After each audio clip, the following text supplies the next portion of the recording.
नमस्कार दोस्तों, astro clinic में आपका स्वागत है। आज बात करेंगे धनु लगन राशि के लिए कैसा जाएगा अगस्त का महीना। दोस्तों, आपकी जन्म कुंडली के रूलिंग प्लैनेट बन जाते हैं देवगुरु बृहस्पति। वो छठे घर में घूम रहे हैं। आपको अगर एस्ट्रोलॉजी की बेसिक भी नॉलेज होगी तो छठा, आठवां, 12वां घर अच्छा नहीं माना जाता। तो लगन या राशि के मालिक छठे में घूम रहे हैं तो आपको अपनी हेल्थ का विशेष ध्यान रखना है। यहाँ पे आपको अगर पहले से कोई डायबिटीज़, शुगर, लीवर की प्रॉब्लम थी तो वो बढ़ सकती है। और ये घर वैसे भी रोग, शत्रु, दुर्घटना का होता है। तो आप इसलिए व्हीकल भी सावधानी से चलाएं, क्योंकि आपके चौथे घर के मालिक बन जाते हैं देवगुरु बृहस्पति। और वो खुद ही यानी व्हीकल्स के मालिक, और वो छठे घर में घूम रहे हैं। मंगल के साथ हैं। मंगल वैसे भी ब्लड के कारक हैं, तो कहीं एक्सीडेंट वगैरह हो सकता है। तो इसका आपको विशेष ध्यान रखना है। जब तक देवगुरु बृहस्पति यहाँ रहेंगे तो स्पेशली ध्यान रखिएगा। दोस्तों, ये मैं आपको डरा नहीं रहा हूँ। अगर आप देखें तो ये चंद्रमा के नक्षत्र में है और ये आपके अष्टम स्थान के मालिक हैं। यानी 6 और 12, 6 और 8 दोनों घर आपके एक्टिवेटेड हैं। और 12वें घर के मालिक कौन है? मंगल देव, जो यहाँ बैठे हुए हैं छठे घर में। तो आपके 6 से 12 तीनों कॉम्बिनेशन एक्टिव हो रखा है, तो इसलिए आपको ध्यान रखना है। दोस्तों, आगे बढ़ते हैं। आपके नेक्स्ट इंपॉर्टेंट प्लैनेट बन जाते हैं मंगल देव, क्योंकि वो पंचम स्थान के भी मालिक हैं और ये छठे घर में गोचर कर रहे हैं। अब मंगल छठे घर में जब भी होते हैं तो वो आपको रोग, शत्रु, दुर्घटना से बचा के रखते हैं, क्योंकि यहाँ पे मंगल जो हैं ये शत्रुओं पे भारी पड़ते हैं। ये अष्टम स्थान के मालिक हैं, तो इसलिए इनका विपरीत राजयोग एक्टिवेट इसलिए नहीं होगा क्योंकि लगन के मालिक खुद वीक हैं। अगर गुरु पहले स्थान में होते, चौथे में होते, पंचम में होते, सप्तम में होते, 9वें में होते, या 10वें घर में होते, या इवन 11वें घर में भी होते, तो हम इनका विपरीत राजयोग मंगल का एक्टिवेटेड मान सकते थे। तो अभी वो भी वीक है। अब नेक्स्ट आपके इंपॉर्टेंट प्लैनेट है 9th हाउस के मालिक, जो हैं सूर्यदेव। और सूर्यदेव अष्टम स्थान में घूम रहे हैं और 16 तारीख के बाद ये चले जाएंगे नवम स्थान में। यानी 16 तारीख या पहले जो फर्स्ट 15 डेज़ हैं, ये आपको विशेष ध्यान रखने की ज़रूरत है, क्योंकि आपको भाग्य का साथ भी नहीं मिलेगा और 6, 8, 12 कॉम्बिनेशन भी बन रहा है। अब मंगल देव जब 26 तारीख को मिथुन में गोचर कर जाएंगे तो यहाँ से स्थितियाँ थोड़ी बेटर होंगी। तो 1 से लेके 15 तारीख और फिर 15 तारीख से लेके 25 तारीख, इन डेट्स में आप 1 से 15 में ज़्यादा ध्यान रखिएगा और 15 से 25 में हालात आपके फेवर में आने शुरू हो जाएंगे। अब दोस्तों, आगे बढ़ते हैं। सूर्यदेव के बाद हम बात करेंगे अगले प्लेनेट चंद्रदेव की। चंद्रदेव आपके अष्टम स्थान के मालिक हैं और बहुत ही जल्द राशि परिवर्तन करते हैं। जब भी ये 4, 8, 12 में जाते हैं तो अच्छे दिन नहीं होते। तो इसी महीने 21, 22 तारीख, 3, 4, 30, 31 और 13, 14, इन डेट्स को आप कैलेंडर पे मार्क कर दीजिए। जो मैंने आपको पूरे महीने का सार बताया, उसमें आप 21, 22, 3, 4, 30, 31, 13, 14 को विशेष ध्यान रखिएगा।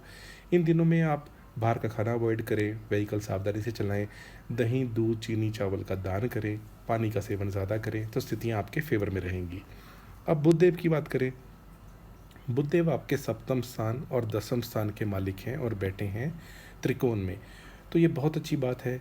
हालांकि बुध जो हैं वो क्योंकि शत्रुता निभाते हैं बृहस्पति से, लेकिन इनका नवम स्थान में बैठना बहुत अच्छा योग बनाता है। बल्कि ये भाग्य उदय, विवाह से भाग्य उदय का योग बनाता है। नौकरी में चीज़ें अच्छी कर देता है। और बुध देव 5 तारीख को रेट्रोग्रेड हो जाएंगे और 28 तारीख तक रेट्रोग्रेड ही रहेंगे। और इस पीरियड में 21 तारीख को पतित होके अष्टम स्थान में आ जाएंगे। अब दोस्तों, आपको अगर बुध की ही महादशा, अंतर्दशा या प्रत्यांतरदशा चल रही है तो ये महीना आपके लिए बहुत अच्छा रहेगा। बस 21 तारीख के बाद आपको थोड़ा सा ध्यान रखना है अपने स्पाउस की हेल्थ के प्रति और जॉब में भी। अगर आप जॉब चेंज करना चाहते थे तो उसके योग 21 तारीख के बाद बनेंगे, क्योंकि बुध अष्टम स्थान में आ जाएंगे, जो कि ट्रांसफॉर्मेशन या चेंज को दर्शाता है।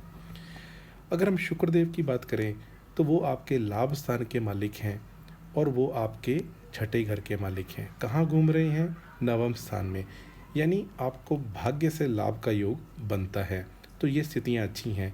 24 तारीख तक पीरियड बहुत अच्छा है। 24 तारीख के बाद शुक्रदेव चले जाएंगे 10वें स्थान में और नीच राशि में आ जाएंगे। अब ये क्योंकि आपके कर्म का स्थान है और शुक्रदेव आपके लाभ के मालिक भी हैं लेकिन शत्रुओं के भी मालिक हैं, तो आपको अपने जॉब या जो भी आपका बिज़नेस, जो भी आप काम करते हैं, उसमें ऑपोज़िट सेक्स से दूरी बना के रखनी है। उनकी वजह से कोई प्रॉब्लम हो सकती है। अगर आपकी कुंडली में ही ऐसा योग होगा, तो फिर चांसेस और ज़्यादा बढ़ जाएँगे। लेकिन ऑपोज़िट सेक्स से आपको 24 तारीख के बाद थोड़ा केयरफुल रहने की ज़रूरत है। शनिदेव की बात करें, शनिदेव आपके थर्ड और सेकंड और थर्ड हाउस के मालिक हैं, थर्ड हाउस में घूम रहे हैं। शनि का ये गोचर आपके लिए बहुत अच्छा है। अगर शनि की आपकी महादशा चल रही है, तो शनि इस महीने आपको पार लगाने का काम करेंगे।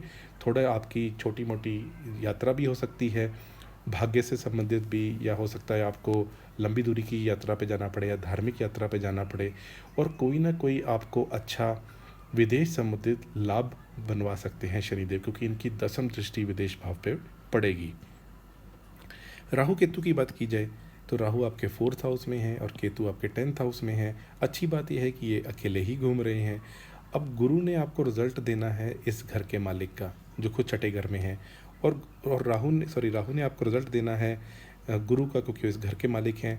और साथ ही साथ उसने रिजल्ट देना है शनि का, क्योंकि शनि के नक्षत्र में है। अब शनि क्योंकि स्ट्रांग है, गुरु भले ही वीक हो गए हैं, तो राहु की भी स्थितियों में आपकी अगर ऐसी कोई चाहत थी कि मैं अपनी अपनी जहाँ पैदा हुए हैं वहाँ से मैं विदेश चला जाऊँ, वहाँ जाके काम करूँ, तो राहु का ये गोचर आपको सपोर्ट करेगा।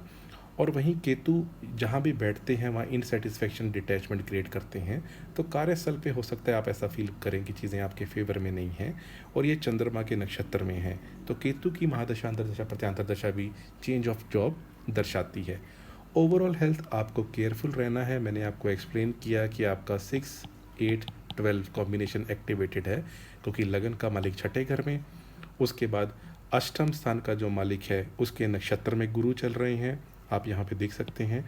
और 12th हाउस के मालिक मंगल हैं, जो गुरु के साथ ही बैठे हुए हैं, और उनका विपरीत राजयोग इसलिए नहीं बनता क्योंकि वो लगन के मालिक खुद ही वीक हैं। और इसके अलावा देखा जाए तो आपके जो भाग्य के मालिक हैं, क्योंकि अगर हमारी चीज़ें विपरीत जारी होती हैं तो भाग्य हमें बचाता है, तो भाग्य के मालिक सूर्य देव हैं, वो भी अष्टम स्थान में घूम रहे हैं। तो अपनी हेल्थ पे विशेष ध्यान रखें, इस पीरियड को इग्नोर ना करें। ओवरऑल फैमिली के लिए चीज़ें अच्छी होंगी, फैमिली में कुछ सेलिब्रेशन, धन आगमन, ऐसी चीज़ें होने के योग बनते हैं। अगर हम एजुकेशन की बात करें, तो कंपटीशन एजुकेशन, उसमें स्थितियाँ अच्छी रहेंगी। आप अपनी मेहनत और बढ़ा दें तो आपको अच्छी सफलता मिलेगी। जो लोग प्रेम प्रसंग में हैं और अक्सर डेटिंग के लिए, डेट्स के लिए मैसेज भी करते हैं और पूछते भी हैं, तो जब भी शुक्र चंद्रमा साथ में हो या दृष्टि संबंध में हो, तो जो वो दिन अच्छे माने जाते हैं।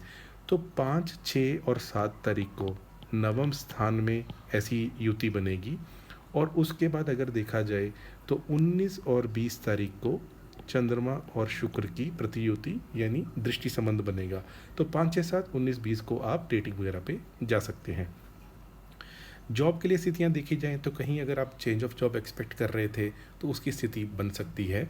वहीं जॉब में चीज़ें पॉजिटिव होने का सीन बनेगा। 21 तारीख के बाद आपको केयरफुल रहने की ज़रूरत है। कोशिश करें 21 के बाद फर्स्ट वीक ऑफ सितंबर तक बॉस वगैरह के पास कम ही जाएं।